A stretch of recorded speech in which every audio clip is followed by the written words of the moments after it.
السلام علیکم ورحمۃ اللہ وبرکاتہ۔ ربی اشرح لی صدری ویسر لی امری واحلل عقدۃ من لسانی یفقہوا قولی۔ اللہ تعالیٰ نے قرآن مجید میں بہت سے بہترین اور خوبصورت واقعات بیان فرمائے ہیں، اور ان میں بے شمار حکمتیں اور عبرتیں پوشیدہ ہیں۔ ان واقعات کو بیان کرنے کے کئی مقاصد ہیں، جن میں سے کچھ میں آپ کے ساتھ شیئر کرنا چاہتی ہوں۔ نبی کریم صلی اللہ علیہ وسلم کو گزشتہ اہم جو حالات ہیں ان سے آگاہ کرنا یہ مقصد تھا، تاکہ ان کو جو پرانے حالات جو گزر چکے قومیں گزر چکی ہیں ان کے حالات سے آگاہ کرنے کے بارے میں کی وجہ سے ان میں قرآن مجید میں یہ خوبصورت واقعات بیان کیے گئے ہیں۔ ارشاد باری تعالیٰ ہے، ہم آپ کے سامنے بہترین بیان پیش کرتے ہیں، اس لیے کہ ہم نے آپ کی جانب یہ قرآن وحی کے ذریعے سے نازل کیا ہے، اور اس سے پہلے آپ یقیناً بے خبر تھے۔ یہ سورہ یوسف میں اللہ تعالیٰ نے فرمایا ہے۔ اور اسی طرح سے دوسرا مقصد کیا ہے کہ پہلے انبیاء اور جو اقوام کے قصے ہیں ان سے باخبر کرنا ہے۔ ارشاد باری تعالیٰ ہے سورہ مومن میں کہ یقیناً ہم آپ سے پہلے بھی بہت سے رسول بھیج چکے ہیں، جن میں سے بعض کے واقعات ہم آپ کو بیان کر چکے ہیں، اور ان میں سے بعض کے قصے تو ہم نے آپ کو بیان ہی نہیں کیے۔ اور اس سے ہمیں یہ بھی پتہ چلتا ہے کہ قرآن پاک میں جتنے بھی قصے موجود ہیں اس کے علاوہ بھی بہت سی قومیں اور بھی گزری ہوں گی، اور بھی نبی گزرے ہوں گے۔ اور اسی طرح اللہ تعالیٰ نے یہ ان واقعات کو بیان کرنے کا مقصد نبی کریم صلی اللہ علیہ وسلم کو تسلی اور تسکین پہنچانا بھی تھا، جیسے کہ سورہ ہود میں اللہ تعالیٰ فرماتے ہیں، اور رسولوں کے سب احوال ہم آپ کے سامنے آپ کے دل کی تسکین کے لیے بیان فرما رہے ہیں۔ آپ کے پاس اس صورت میں حق پہنچ چکا جو مومنوں کے لیے نصیحت اور واعظ ہے۔ اور ایک اور مقصد جو ہے وہ ہے کہ عبرت اور نصیحت کا اہتمام، تاکہ لوگ جو ہیں ان واقعات کو پڑھ کے عبرت پکڑیں، نصیحت پکڑیں۔ جیسے کہ اللہ تعالیٰ سورہ یوسف میں فرماتے ہیں کہ ان کے بیان میں عقل والوں کے لیے یقیناً نصیحت اور عبرت ہے۔ یہ قرآن جھوٹ بنائی ہوئی بات نہیں، بلکہ یہ تصدیق ہے ان کتابوں کی جو اس سے پہلے کی ہیں، ہر چیز کو کھول کھول کر بیان کرنے والا، اور ایماندار لوگوں کے لیے ہدایت اور رحمت ہے۔ اور ایک آخری جو چیز ہے وہ بھی آپ کے ساتھ شیئر کرنا چاہتی ہوں کہ اللہ تعالیٰ فرماتے ہیں کہ اے نبی ان لوگوں کے سامنے واقعات بیان کیجیے تاکہ وہ غور و فکر کریں۔ تو ایک اور جو مقصد ہمیں نظر آ رہا ہے وہ یہ ہے کہ اللہ تعالیٰ نے ان واقعات کا ذکر اس لیے کیا ہے کہ انسان غور اور فکر کرے، اور ان واقعات سے ہدایت پکڑے، نصیحت پکڑے، عبرت پکڑے۔ تو دوستوں ہم گاہے بگاہے نبیوں کے قصے بھی اس میں شیئر کرتے رہیں گے، اور جیسے آج میں آپ کے ساتھ شیئر کروں گی حضرت ادریس علیہ السلام کا جو قصہ جو قرآن مجید میں ان کا تذکرہ کیا گیا ان کے بارے میں ہم پڑھیں گے۔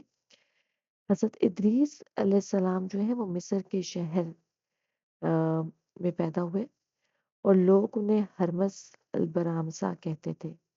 یہ سریانی زبان کا ایک لفظ ہے، اور ہرموز کا مطلب کیا ہے؟ اس کا معنی ہے تجربہ کار یا مضبوط رائے والا۔ اور بعض اہل علم کا خیال ہے کہ آپ بابل شہر میں پیدا ہوئے، پھر ہجرت کر کے مصر آ گئے۔ اور بعض علماء کے مطابق حضرت ادریس علیہ السلام نبی کے سلسلہ نسب میں شامل ہیں۔ آدم اور شیس علیہ السلام کے بعد سب سے پہلے انہیں نبوت کا شرف حاصل ہوا، یعنی بعض علماء کے رائے میں حضرت آدم اور پھر ان کے بیٹے جو شیس علیہ السلام تھے اس کے بعد یہ نبی تھے، ان کے بعد ان کو نبوت کا شرف حاصل ہوا۔ اور حضرت ادریس کا نام قرآن مجید میں 2 مقام پر آیا ہے۔ ارشاد باری تعالیٰ ہے،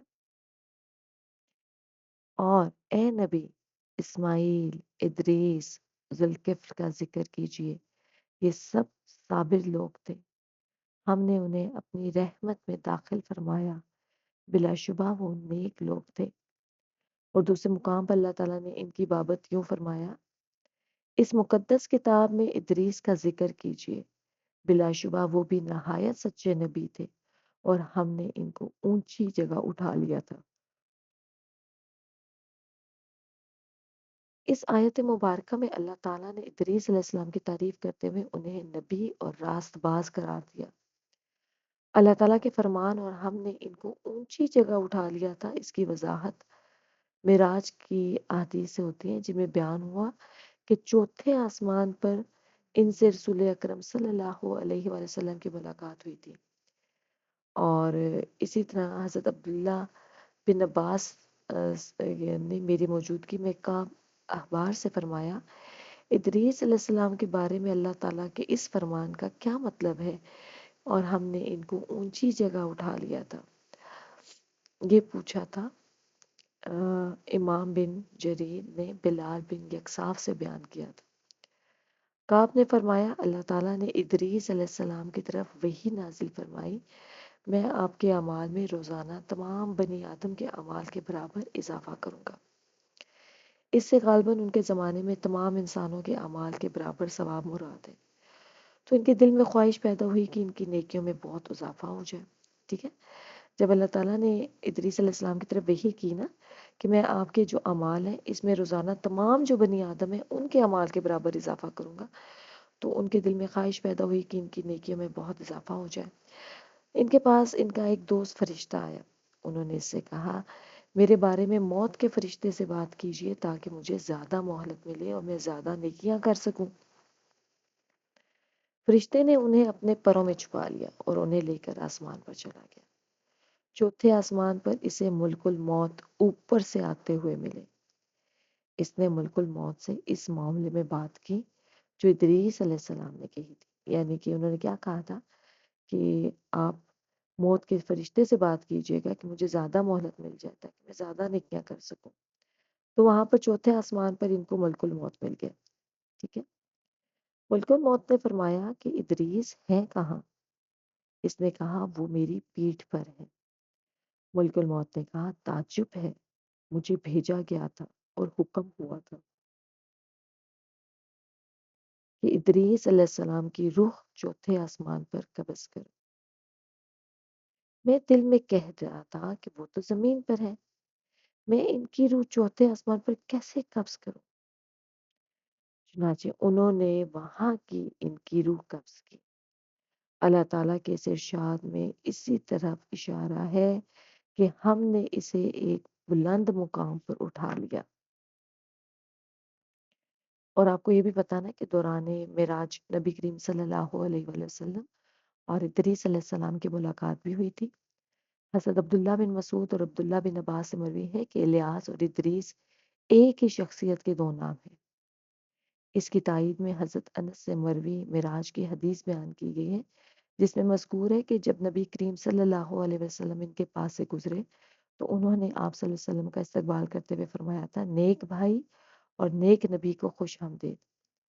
جبکہ حضرت آدم اور ابراہیم نے فرمایا تھا، نیک نبی اور نیک بیٹے کو خوش آمدید۔ اگر ادریس علیہ السلام آپ کے استاد میں ہوتے